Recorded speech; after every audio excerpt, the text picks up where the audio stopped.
యేసుక్రీస్తు పుట్టినప్పుడు ఆయనకు సత్రంలో చోటు లేదు.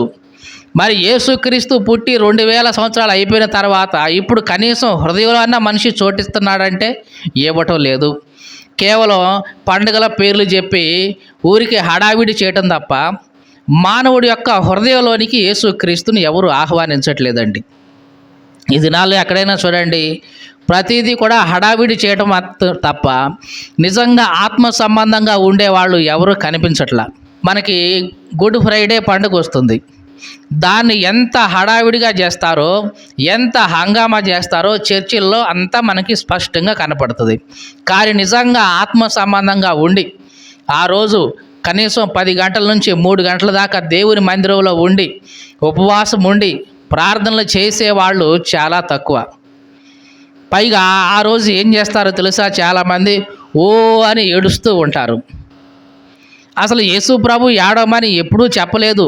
అసలు అట్లాగా ఆనాడు సిలువ మోస్తున్నప్పుడే చాలామంది స్త్రీలు ఏడుస్తూ ఉంటే యేసుక్రీస్తు అన్నాడు, అమ్మా నా కోసం ఏడమ్మాకండి, మీకోసం మీ పిల్లల కోసం ఏడవండి అని ఆనాడే చెప్పాడు. యేసుక్రీస్తు చనిపోయి తిరిగి లేచి 2000 సంవత్సరాలు అయినా సరే ఇప్పటికీ కూడా యేసుక్రీస్తు కోసమే ఏడ్చేవాళ్ళు లోకంలో బోల్డంతమంది ఉన్నారా లేదా? గుడ్ ఫ్రైడే రోజు చూడండి, వాళ్ళు ఎవరి కోసం ఏడుస్తారు? యేసుక్రీస్తు కోసమే ఏడుస్తారు. నాయన ఎంత శ్రమ అనుభవించావు, నాయన ఎంత బాధ అనుభవించావు, నాయన ఎంత ముళ్ళ కిరీటం పెట్టుకున్నావు, ఎన్ని దెబ్బలు తిన్నావు, అవన్నీ అయిపోయినాయి. నిజానికి నువ్వు ఇప్పుడు ఏడవాల్సింది ఎవరి కోసం?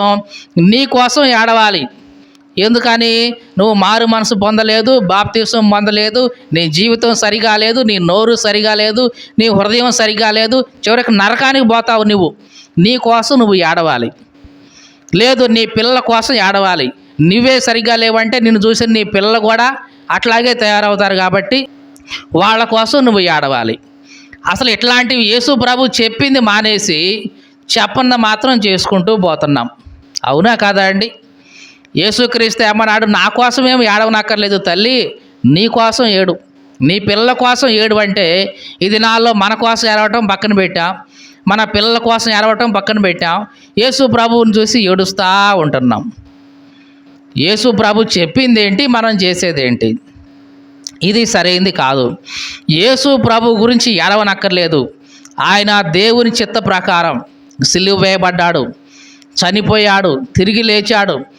యేసుక్రీస్తు తండ్రి యొక్క సింహాసనం ప్రక్కన కూర్చొని నీ కోసం నా కోసం ప్రార్థన చేస్తున్నాడు. ఇక నువ్వు ఏడవాల్సింది ఎవరి గురించి అంటే నీ కోసమే నువ్వు ఏడవాలి. మారు మనసు పొందని నీ జీవితాన్ని బట్టి, మారు మనసు పొందని నీ భార్యను బట్టి, భర్తను బట్టి, పిల్లలను బట్టి నీవు దేవుని సన్నిధిలో ఏడవాలి. ఇది యేసు ప్రభు చెప్పింది. కాబట్టి నిజంగా యేసు ప్రభుకి మన హృదయంలో స్థలం ఇస్తున్నామా? కానీ యేసు ప్రభు అదే అన్నాడు, నక్కలకు బొరియలు ఉంటున్నాయి. అంటే నక్కలు అంటే యుక్తి, జత్తుల మారితనం, కుట్ర, పన్నాగాలు, మోసం, ఇవన్నిటికీ మానవుని హృదయంలో స్థలం ఉంటుంది. ఆకాశ పక్షులకి అంటే అపవాది సంబంధమైన ప్రతి ఆలోచనకి మనిషి హృదయంలో చోటు ఉంటుంది. కానీ మనుష్య కుమారునికి విషయంలో ఏంటి మరి? ఆయన నీ హృదయంలో తలవాల్చుకోవాలని ఆశపడుతున్నాడు, నీ హృదయంలో ఉండాలని ఆశపడుతున్నాడు.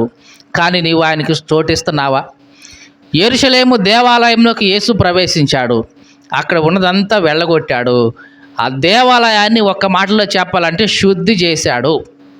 ఏం చేశాడు? శుద్ధి చేశాడు, శుభ్రం చేశాడు, పవిత్రం చేశాడు. ఈ మాటలు వింటున్న ప్రియ సహోదరి సహోదరుడా, యేసు క్రీస్తును నీవు హృదయంలోకి ఆహ్వానిస్తే ఆయన నీ హృదయాన్ని శుద్ధి చేస్తాడు, నీ జీవితాన్ని శుద్ధి చేస్తాడు, నీ తలంపుల్ని ఆయన పవిత్రం చేస్తాడు. నీ అరికాలు మొదలుకొని నడినెత్తి వరకు నిన్ను పవిత్రపరుస్తాడు. ఎప్పుడు? నీవు ఆయన లోపలికి ఆహ్వానిస్తే, రానిస్తే.